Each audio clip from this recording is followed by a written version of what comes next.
9 লাখ টাকা পেনশন দিয়ে মসজিদের ইমামকে রাজকীয় বিদায় দিলেন টাঙ্গাইলের মির্জাপুরের স্থানীয় বাসিন্দারা। এতেই শেষ নয়, 34 বছর ইমামতি শেষে অবসরে যাওয়ার সময় ফুল ও ক্রেস্ট দিয়ে মসজিদের ইমাম মাওলানা মোহাম্মদ শাহজাহান খানকে বিদায় জানান এলাকাবাসী। এমনকি গাড়িতে করে অর্ধ শতাধিক মোটরসাইকেলের বহর নিয়ে তাকে বাড়িতে পৌঁছে দেওয়া হয়। 1 মার্চ দুপুরে আয়োজন করা হয় এই বিদায় অনুষ্ঠানের। এর মতো ভালো লোক আর হয় না। এই ইমামের পিছনে আমি 10 বছর মজ্জিমগিরি করছি। এত জানলেওয়ালা লোক আর আমি পাই নাই আমার এই 50 বছর জীবনে। রাস্তার দুপাশে আমাদের গ্রামের সকল পর্যায়ের নারী পুরুষরা তাদের প্রাণপ্রিয় ইমাম সাহেবকে বিদায় করে দেওয়ার জন্য তারা যে তাদের হৃদয়ের আকুতি, তারা যে তাকে কিভাবে ভালোবাসে, তারা তাদের ইমাম সাহেবকে কিভাবে বিদায় দিল, এটি বাংলাদেশের অন্যান্য গ্রামের জন্য উদাহরণ হয়ে যাবে। অত্যন্ত সুনামের সহিত সবার সাথে সুন্দর আচরণের সহিত আমাদের এই মসজিদের ইমাম এবং খতিব হিসেবে দায়িত্ব পালন করেন। আমরা এবং গ্রামবাসী সকলেই ওনার এই ইমামতিতে খুবই সন্তুষ্ট এবং খুবই সন্তোষজনক। 1991 সালে টাঙ্গাইলের মির্জাপুরের পুরাতন কহেলা জামে মসজিদে ইমামতি শুরু করেন মাওলানা মোহাম্মদ শাহজাহান খান। তখন তার বেতন ছিল মাত্র 600 টাকা। বর্তমানে তিনি বেতন পেতেন 17,500 টাকা।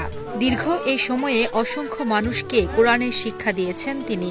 জানাজা পড়িয়েছেন হাজারের বেশি মানুষের। বিদায় বেলায় ব্যতিক্রমী এই আয়োজনে কৃতজ্ঞতা প্রকাশ করে আবেগে আপ্লুত হয়ে সকলের কাছে দোয়া চাইলেন এই ইমাম। আমি এই গ্রামে 35 বছর চাকরি করেছি। 4 থেকে 500 ছেলেপেলেকে কোরআন শিক্ষা দিয়েছি। 1000 মানুষের জানাজা পড়েছি। এই গ্রামের মানুষ আমাকে অত্যন্ত ভালোবাসছে।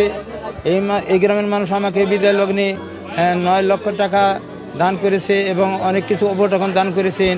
এই জন্য গ্রামের প্রতি আমি গ্রামের মানুষের প্রতি শুকরিয়া জানাই। আলহামদুলিল্লাহ। আমি বিদায় লগ্নে সবার দোয়া করতেছি, দোয়া দিতেছি, আমি সবার কাছে দোয়া চাইতেছি। এই জন্য আমি কৃতজ্ঞ এই গ্রামের মানুষের প্রতি। তারা আমাকে যে ভালোবাসা দেখাইছে, আমাকে ভালোবাসা দিয়ে অন্তরের অন্তঃস্থলে জায়গা দিয়েছে, এই জন্য আমি কৃতজ্ঞ। এই জন্য আল্লাহর কাছে আমি আলহামদুলিল্লাহ বলতেছি, শুকরিয়া আদায় করতেছি। আমিন। একজন মসজিদের ইমামকে সরকারি চাকরিজীবীদের মতো পেনশন দিতে পেরে খুশি স্থানীয়রা। এমন বিদায় সমাজের দৃষ্টান্ত হয়ে থাকবে বলে মনে করেন তারা। মসজিদের সভাপতি সেলিম খান জানান, ইমামের পরবর্তী জীবন যেন ভালো কাটে সেজন্যই পেনশন দেওয়া হয়েছে তাকে।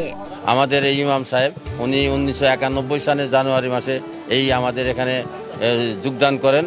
তো পরের থেকে উনি আমাদের গ্রামের একটা মক্তব আছে, এখানে সকালবেলা ছেলেদের উনি কোরআন শিক্ষা দিতেন এবং উনি 5 ওয়াক্ত নামাজ সুন্দরভাবে এখানে সবার এবং হাদিস সহকারে উনি হলো এই বাংলাদেশের সবচেয়ে লালবাগ যে আছে সেখান থেকে উনি সেখানকার ছাত্র, সেখান থেকে উনি মৌলানা পাশ করতেন।